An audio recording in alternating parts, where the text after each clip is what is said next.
Hello friends, welcome back to Hello Friends, the Mr. Robot and Review Show. My name is Kyle, your host. This is episode 17, Effed Society. Because as we see in this episode, this is like a full-on breakdown for F Society, and it's really good. One of Mr. Robot's best episodes, I think. So, we actually don't get any Elliot or Mr. Robot in this episode. I think this is probably the first time. I'm not sure, but we don't get any Elliot or any Christian Slater's Mr. Robot in the whole episode, which is crazy because those are really the two characters, or Tyrell Wellick or Joanna Wellick. So it's a bit of a shift here, but we get to see F Society kind of breaking down. But to kind of start the episode, we do go back to Ron's Coffee, which is the coffee shop from the pilot episode where Elliot meets Ron and he hacks him. So that's really cool. It's always nice to see that. But this is a really cute scene because this is when Trenton and Mobley first meet. So they have like a little exchange there where they're both like they're both waiting to meet Elliot, which we find out ends up being Darlene really, but they were both sent to Ron's Coffee to meet there. Now what's probably cool is that I don't know timeline wise, but maybe this is right after Elliot turns in Ron.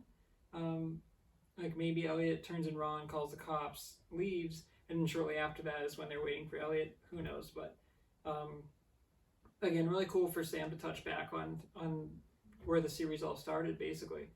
So there's like a cute back and forth with Mobley and Trenton, and Mobley's like, oh yeah, he's like, I got an Android. He's like, iPhones are for pussies. And then he's like, what about you? And Trenton's like, I got an iPhone. And he's like, ooh, that did not go well. But they talk about like, booting, hacking, whatever. They're like hacking each other basically, or Trenton's hacking Mobley, which is cool. And then Darlene shows up and she's like, oh, Elliot couldn't make it, but she's like, don't you know, like not to hack on the Wi-Fi or some shit. I don't know. There's a lot of technical jargon in there. I like to think I know a decent amount of that stuff, but when they start talking like really good hacking terms, like I have no idea. But it's cute. And then like Darlene starts telling Elliot about the plan, the 1% of the 1%. This is like the introduction to the revolution. There's like a cute throwaway line that Mobley uses when they're meeting for coffee. When he's like, whole milk and coffee. He's like, it sounds like a revolution. And I was like, but that's all really cool. And then we get the Mr. Robot title card as it zooms in on like, it looks like E-Corp laptop for Darlene. So I don't know what was going on there, but yeah, basically that's the beginning of F Society. And then we cut ahead there. We have spent some time with Angela, who's just still getting like so much sexual harassment. So she goes to the bar, she runs into like her dad's old friend. She's like, hey Steve, how are you? And he's like, oh, I missed you at your dad's barbecue. He's like, that's a tough pill for him to swallow, you working for those bastards. But he's like, swallowing's not a problem for you. And I was like, what an asshole, dude. And he's like, who do you think you are? And she like starts to walk away. Then she comes back and she's like, are you a plumber, dude? She's like, aren't you a plumber? And she's like 60 years old. And that's the best you can come up with. She's like, I'm 27, I have a 6-figure salary, and I'm just getting started. And I was like, boom, mic drop, Angela. Like, this is the Angela I like, dude.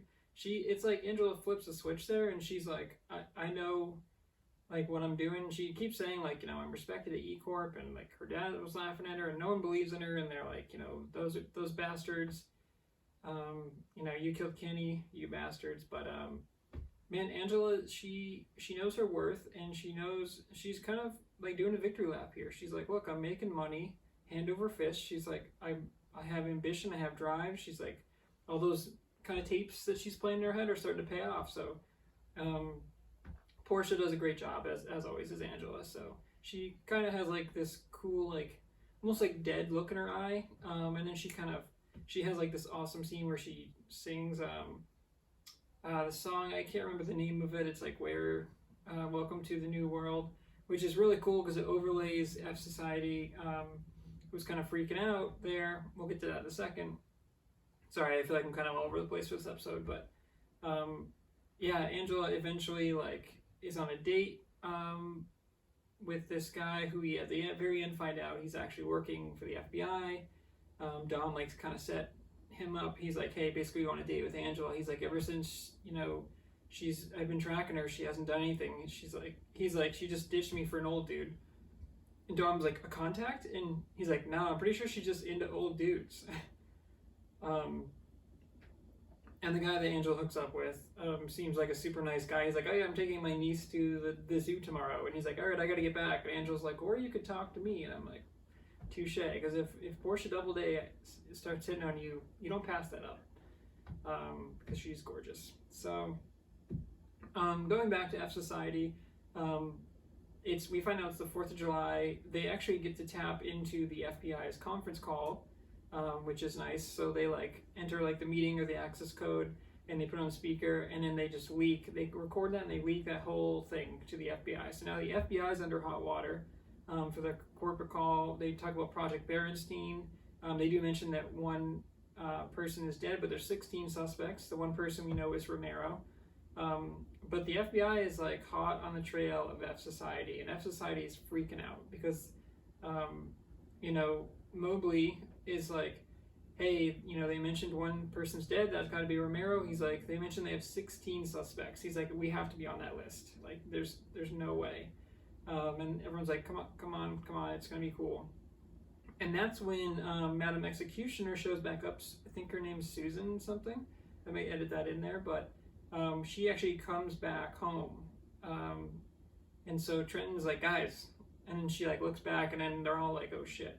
Which I thought was kind of weird, because you think they would be like keeping track of like her schedule, or maybe they just got like caught up with everything and like hacking the FBI and all that they forgot. But like she just strolls into her house, and you think that they would have some sort of like surveillance or GPS on her or something so that she wouldn't just walk in. But this puts them in like a pickle, because they end up like tying her up by the pool. She's freaking out initially. There's a couple of cool scenes where they're figuring out, like, while she's tied up, like, what should we do? They're trying to hack her email. They're looking for dirt. They can't find anything. They're like, what if we run like a backwards route or whatever? And then like Trenton's just like, or we can just use this. And she's got like literally a sticky note with her Yahoo username and password. So it's funny because everything is like very secure, and then it's like, yeah, people still use sticky notes. So they get into the Yahoo email. Eventually you find out that she's like sleeping with like one of the other jurors or something, I don't know, or another judge. I forget, sorry, I feel like I'm doing a very poor job of recapping this episode, but basically they have a little bit of dirt on her, but Darlene goes back. They don't know what to do, because like she tries to struggle initially. She hits her head on the brick wall. She's got like a bad cut, so she gets knocked out for a little bit. They tie her back up. And then they're like, shit, what are we going to do? Because we've kidnapped this woman now. We've broken into her home. Like, we can wipe the prints, but we can't let her go because she's just going to, like, spill everything. And so they're like, wait, what are we going to do? We can't blackmail her, because then she could just give us up anyway. And F Society knows. That's why I'm calling this episode F Society, because they really are. They're screwed. Like, FBI is on them. Like, Madam Executioner's right in the middle now. Now she's caught them. That's a huge mistake by F Society. So they're all freaking out. Cisco's freaking out. Mobley, Trenton are freaking out. Darlene's like, everyone calm down, but like she's freaking out too. And Darlene goes back to, after they hack her emails and read her emails, Darlene goes back in there with a taser, and she tells the story about how when she was 4 years old, she was in the courtroom when they decided to clear, which if you're 4, you probably wouldn't have understood what was going on, but that's besides the point. Darlene says, I was in the courtroom when they cleared E-Corp of all the wrongdoings they did, and what led to her dad and Elliot's dad being killed. And she's like, you actually laughed when that happened. And she's like, no one noticed it because it was so quick, but she's like, I noticed it. And so Darlene, this is where she turns into a cold-blooded killer, and this is where it's great writing, but this is where I didn't remember that this is the way it went down. But as much as Angela flips a switch and kind of becomes confident and realizes who she is, Darlene goes the other way, and she flips a switch, and she crosses a line here for sure, because this is just outright murder. So she tases Madam Executioner, and she falls into the pool, and she's immediately dead, because as we find out after, Mobley's like, they're like, what happened? Because she's like in the other room with the pool, and Darlene tells them that she's dead. And she's like, it was self-defense. She's like, I just, she scared me, so I wanted to scare her back. As we saw the scene play out, Darlene very clearly like just murdered her, because they're just standing there and she tases her. Mobley's like, dude, she had a heart condition. He's like, there were plenty of emails about that. He's like, you didn't see those? And she's like, no. And like everyone can tell, like, you definitely did see those, Darlene. We know you wouldn't just overlook something like that. So Darlene, knowing she has a heart condition, tased her. She saw her opportunity. She acted on passion. She killed Madam Executioner. But honestly, they were in a tough spot there, because what else are they gonna do? But now they have a real murder on their hands. So now they're freaking out. They're like, okay, Trent and Mobley, you don't have to be here. Like, Cisco and I will clean this up. And they leave, but everyone's freaking out. And the tension is so good in this episode, because like I was nervous. I was like, dude, what are you gonna do? You know, Cisco's like, let me call my guys to clean it up, like the Dark Army. She's like, no, I don't trust them. She's like, we'll figure this out. She's like, we'll wipe the prince. Like, you know, we'll figure it out. But in your head, you're thinking like, you just committed a murder, dude. Like, there's no way, you know, especially a woman in her seat of power. They're gonna go looking for her. They're gonna find out what happened. They're screwed, basically. There's no way. She's like, even if they run, the FBI is gonna have a manhunt all over for us. So F society is effed society. Like, I don't mean to keep saying that, but like this title like came to me right away, because I was like, damn, they're really in hot water here. So what they end up doing, Darlene and Cisco end up taking the body to, they put like an out of office for her, but they do like July 7th to 27th. But then I'm like, okay, but like, you think the company would look and say like, okay, well, like, you know, you have some sort of like vacation time, or like that would have to be scheduled or approved, I'm guessing. So that's tricky. But then like, what do you do after the 27th? What if people start calling for her? Like, her family's gonna call. It's a mess. Like they I don't know, they're screwed. But Darlene and Cisco end up going back to the puppy infirmary, which is so sad. The guy is like, hey man, like, last time you let all the puppies out. He's like, what the hell? And I was like, yeah, that was a great moment. He's like, but they actually all came back. And I was like, oh no. But he's like, because of that, I'm gonna have to charge you double. And Cisco's like, double, dude? He's like, we barely have enough for this. And she's like, well, what about eCoin? And he's like, and then she transfers like what is 2,000 eCoin? I don't know, like, in that world what that means, but obviously a lot of money. She transfers that, and then Cisco is like looking at her like, how the hell did you get that money? And she's like, oh, it was a transfer from Madam Executioner to me. She's like, she's not gonna use it anymore. And I was like, dude, so not only did you just kill Madam Executioner, this is like, Darlene is slipping here, man, because not only did you just kill Madam Executioner, then you transferred money from her account to your account. Like, they're gonna see that transfer, a large amount, and then that it was used. It's just, I feel like it's very easy to track. But those are like, you gotta cover up your footprints, and I mean, maybe Darlene has like a hack for it, but I was like, all right, I don't know about this. But there's like a really gross scene or like just a disturbing scene where they are trying to put Madam Executioner in the puppy infirmary, and she's like too big. The bag is too big, so they actually have to take her out and like shove her in there, and then they like watch it burn. And Cisco's like, man, this is some traumatizing shit. And I'm like, yeah, it is, dude. But they burn her body. Obviously, that's not the end of it. Obviously, the police are gonna come, you know, find out she's dead, and they're gonna go investigate the house. And I'm sure they wiped the prints, but I'm sure Dom is gonna figure that shit out really quickly. So yeah, I mean, Cisco and Darlene are kind of like, they go back on the train, and Darlene's like, you know what's messed up is that I don't feel bad at all. Like, she's like, I thought something would stop me from killing her, and it didn't. And I'm like, oof, Darlene is going down a dark path, dude. And so Darlene's always been like that funny, like sassy character, and it's like, I don't remember that scene going down the way it did, so I was shocked. And it's like, man, Darlene really is like doing some shady shit now. So I don't know, it's interesting. So Mobley gets back home, and Trenton goes back home, and Trenton's like, hey, we should move. And her dad's like, we can't do that right now, the market's a mess. He's like, let's just hang out for a bit. And Trenton's like, oh, I can't do that, dude. Mobley goes back home, he's all paranoid. He like pays a pizza delivery guy to like go either by the house or in the house, and he's like, did you see anything crazy? He's like, no one's in there, dude. He's like, I guarantee you no one's in there. And so they don't know, obviously, that Darlene and Cisco moved and burned the body. So Trenton's like, okay. He's like, okay, can I have your pizza? And he's like, that's another delivery. And he's like, man, I'm fucking nervous. He's like, give me the pizza. So that was funny. But The acting throughout this episode is really good by everybody because they are like all visibly freaking out, and like it really really adds to the tension. Where I was watching it and I was like, ah man, I'm nervous too. Like, so Mobley gets the pizza. He like eats the pizza, but he gets back home and there's like knocking on his door, and the FBI is on his ass. This part I didn't love because I was like, the FBI is already there. Like, I know that they've been tracking him and everything, but like it was a little too convenient for me that like the FBI is already picked him up. But he's held for like 12 hours by Dom. Grace Gummer is amazing as always. Just her brief time here. She's like trying to play cool with Mobley, like making jokes, and he's like, dude, he's like, I want a lawyer. He's like, I'm not going to say anything. But we have a brief scene of Dom and her boss. Again, her boss is pushing back. He's like, have you seen the news? Like, we're in deep shit for like this leaked conference call. She's like, you can't just, arrest Mobley. Like, you have to have some sort of motive. And he's like, you gotta let her go. And after 12 hours, she lets him go. We get a quick scene of Mobley like sending a text, which destructs in 5 seconds. I didn't know it was possible. I don't know if it is possible, maybe just for the show purposes. He sends it to Trenton, and then he wipes his phone and drops it off in like a mail delivery carrier box or whatever. And he's like, meet me at 12 p.m. at the place we first met, which we know is Ron's Coffee.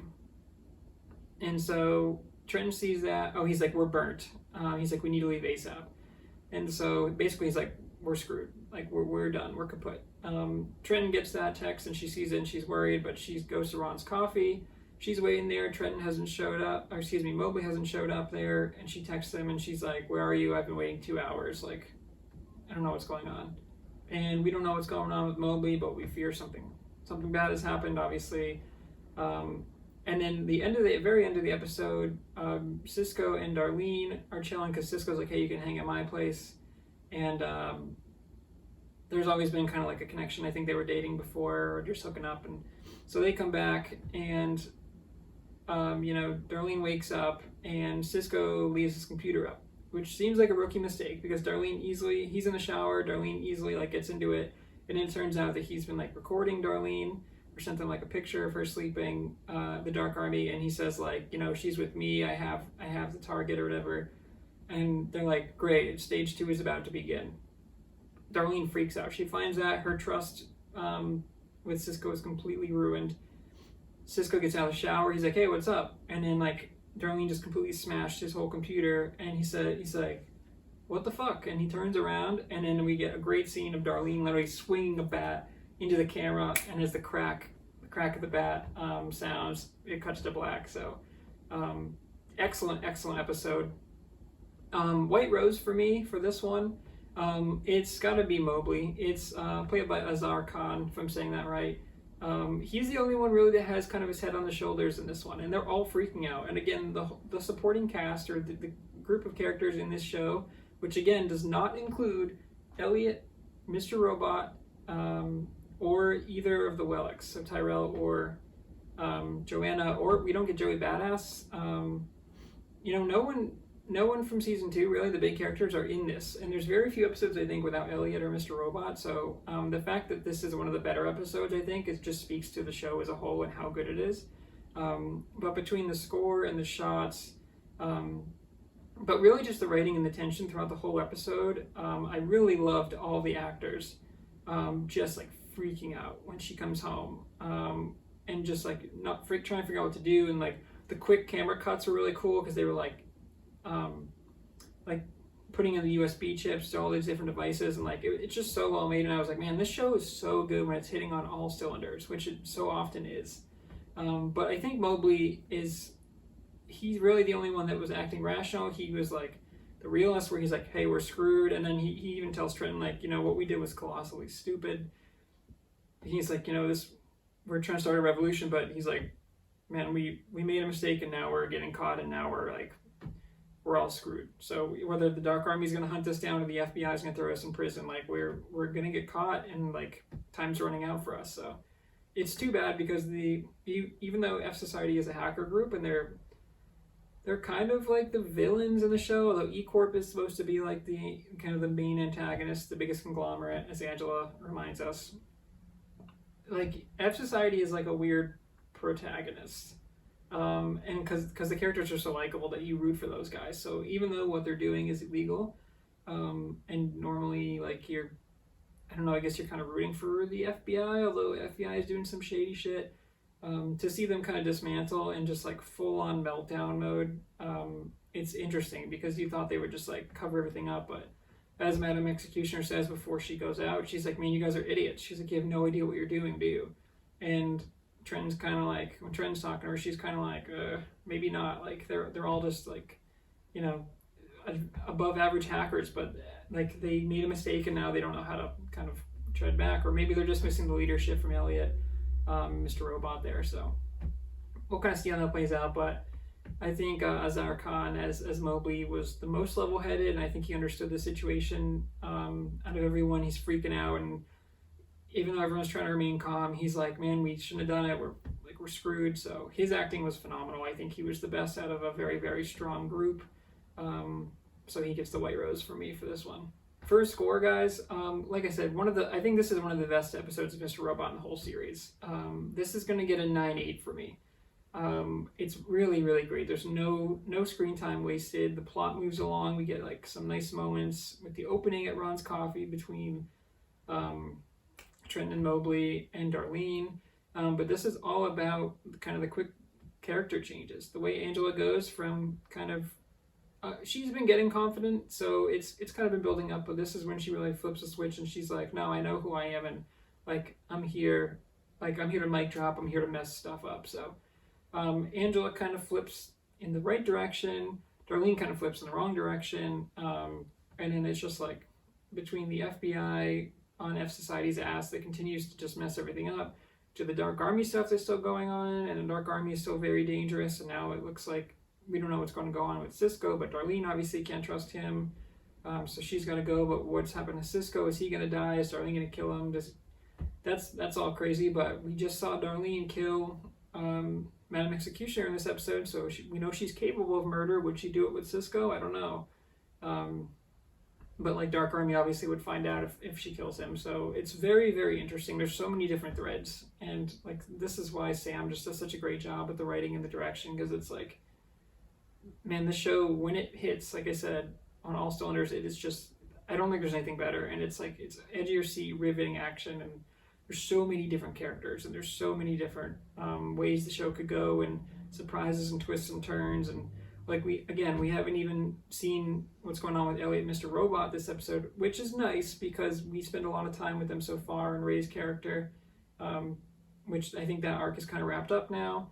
But it's really, really nice to kind of step away and check in with F Society and see what's going on, and see that, you know, Grace Gummer as Dom is just on their tail. So awesome episode. We're in the second half of season 2 now, so things are only going to get better from here, but really, really exciting. I know season 2 is kind of thought as like the downer season for Mr. Robot, but honestly, I have to disagree because, like I said, this is, I think, one of their best episodes of the entire series. All right, guys, well, that's it for episode 17 of Hello Friends, F Society. So thank you guys so much for joining me. I've been your host, Kyle. Like, comment, subscribe. Check out the other episodes on the channel if this is your first time. Please subscribe if you can. Tell your friends about it. Go watch Mr. Robot. It's such a great show. So until next time, guys, goodbye, friend.